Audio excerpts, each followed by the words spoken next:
What's going on, everyone? Welcome back to my channel. In today's video, we're going to be looking at exercises for a specific type of low back pain called facet joint pain. So if you have pain just on one side of your back, maybe it radiates down a few inches into your pelvic region or buttock region, then these will be exercises for you to try.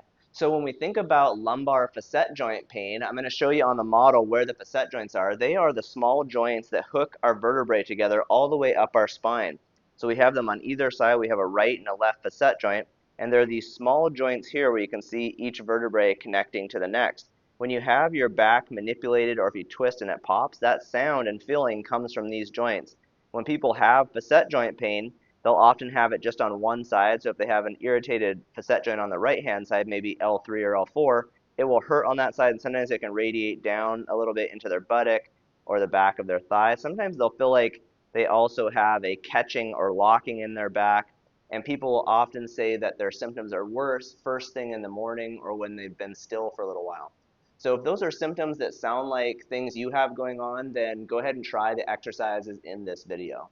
With facet joint pain, the other thing that causes pain for people is spinal extension, so arching your back or rotating towards the side of the pain. So in the beginning of rehab, we actually want to go the opposite direction into flexion. So what a lot of people will say with this is that even just bending forward and kind of stretching, going into lumbar flexion can be helpful in terms of reducing their symptoms. So normally we do this as sort of like a hamstring stretch, but if you have facet joint, just performing a standing flexion exercise like this can open up those facet joints and stretch the surrounding spinal erector muscles and can be helpful in terms of reducing pain.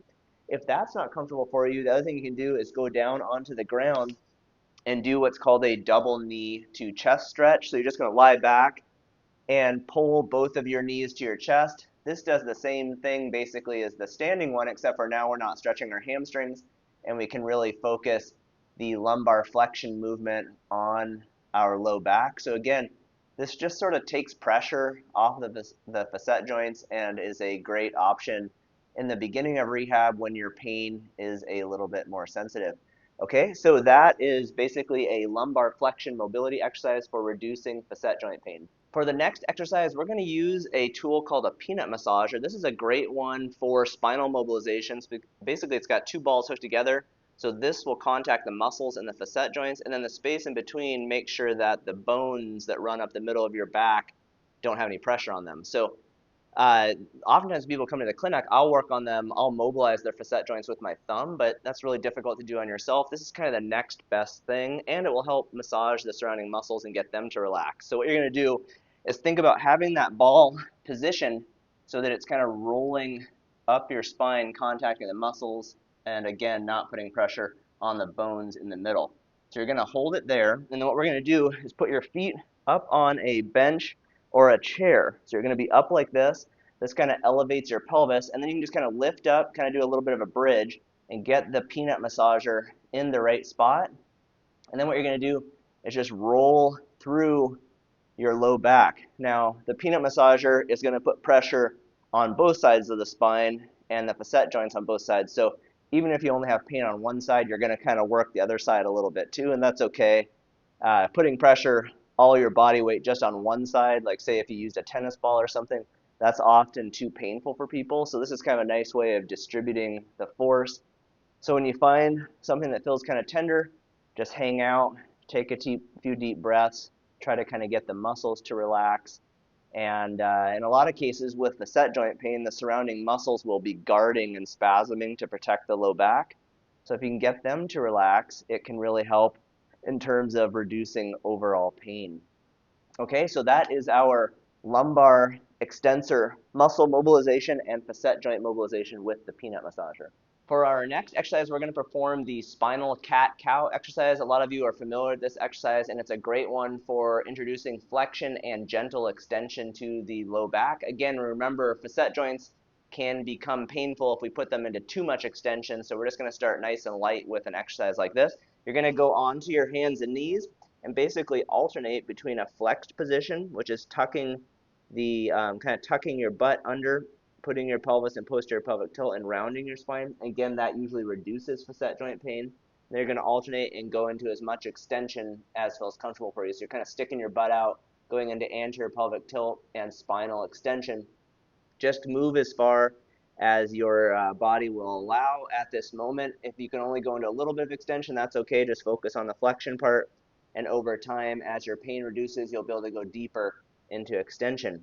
For a mobility exercise like this, think about doing somewhere between 10 to 20 repetitions, and I'd recommend doing it several times throughout the day, maybe 3 to 5 times throughout the day, just to keep your spine moving and to help reduce pain. Again, when we think about facet pain, people usually get worse when they've been in one position for too long. So if you have to be seated at a desk or something like that, this can be a good way to kind of get out of that position and introduce some mobility to your low back again. For our last exercise, we're now going to focus on adding stability to the low back. Oftentimes when we go through and do all these stretches and mobility exercises, sometimes people with facet joint will feel a little bit worse, so we want to make sure to perform a stabilization exercise at the end of things. So this is going to be an exercise called a marching bridge, and it's going to really focus on activating our core and trunk muscles to stabilize our low back. So you're going to lie on your back just like you're doing a normal bridge, feet about shoulder width, arms down at your sides. What you're going to do here is go up into a bridge so that you've got a nice straight line from your knee down to your shoulder, and then you're going to just kind of lightly engage your low back muscles, your abdominal muscles, all those core muscles, and you're going to lift up one leg at a time. Now your goal here is not to let your pelvis drop on the side where you lift your leg. Your pelvis is going to want to drop down, so you've got to use those core muscles to keep your pelvis level, and this is what brings in the low back stability element. Those muscles that are keeping your pelvis level are really all of your spinal muscles. So this is really going to turn those muscles on, activate them, help to improve core muscle strength and endurance. So you're going to go back and forth, alternating lifting your feet up. Go for somewhere around 10 to 20 repetitions. When you get to a point where you hit fatigue or you have pain, you can sit down, kind of shake it out, rest for 30 to 60 seconds, and I'd recommend trying to go through 2 to 3 sets each day. You don't have to do all the sets together. Sometimes when people have pain, doing them all together can make pain worse. So I'd suggest probably doing a set every few hours. Just give yourself a little rest in between each one. And again, a great exercise here for working on lumbar spine stability. Thanks for checking out today's video. I hope these exercises help you. Just want to mention as well that you can find a facet joint pain program in the low back chapter in my book.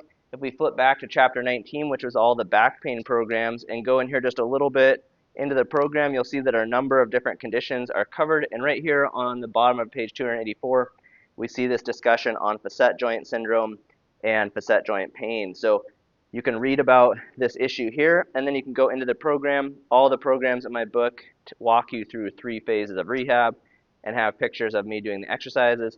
They're much more comprehensive programs like you'd get if you came to see me in the physical therapy clinic.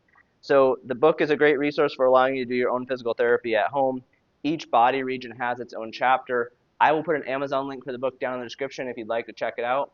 Thanks again for watching today's video. I'll see you in the next one. Bye.